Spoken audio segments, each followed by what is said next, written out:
बालम चुनरी लेके आइले पंजाब से, बालम चुनरी लेके आइले पंजाब से, मुनरी लेके आइले दिल्ली बाजार से, मुनरी लेके आइले दिल्ली बाजार से।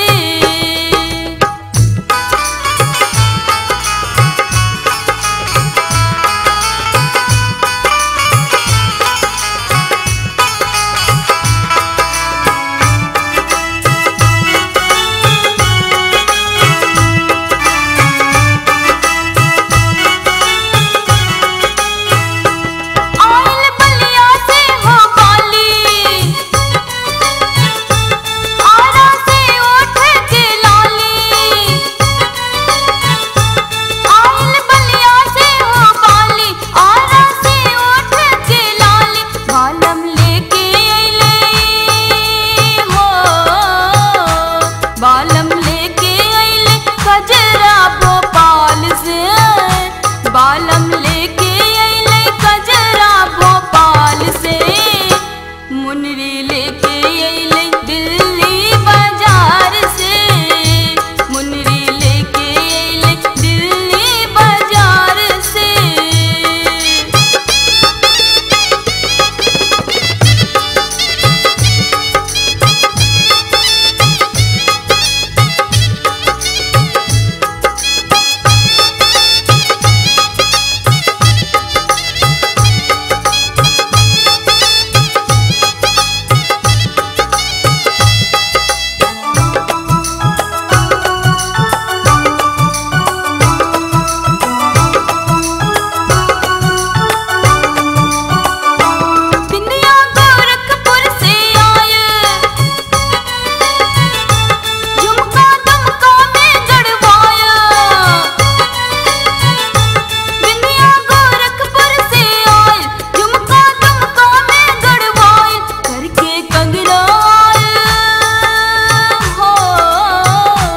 करके कंगना आए पटना बाजार से,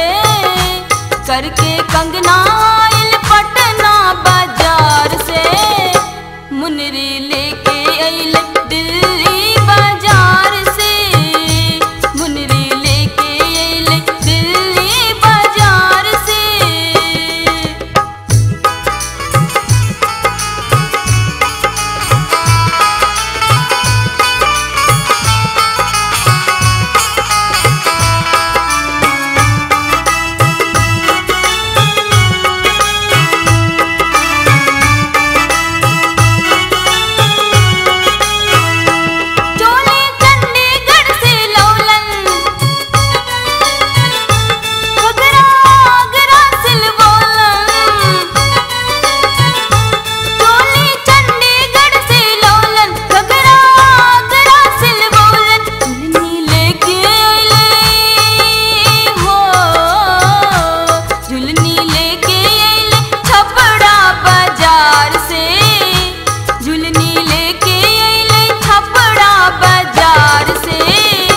मुनरी लेके आइले दिल्ली बाजार से,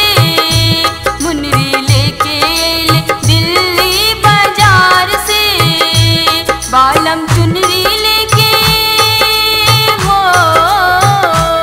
बालम चुनरी लेके आइले पंजाब से, बालम चुनरी लेके आइले पंजाब से, मुनरी लेके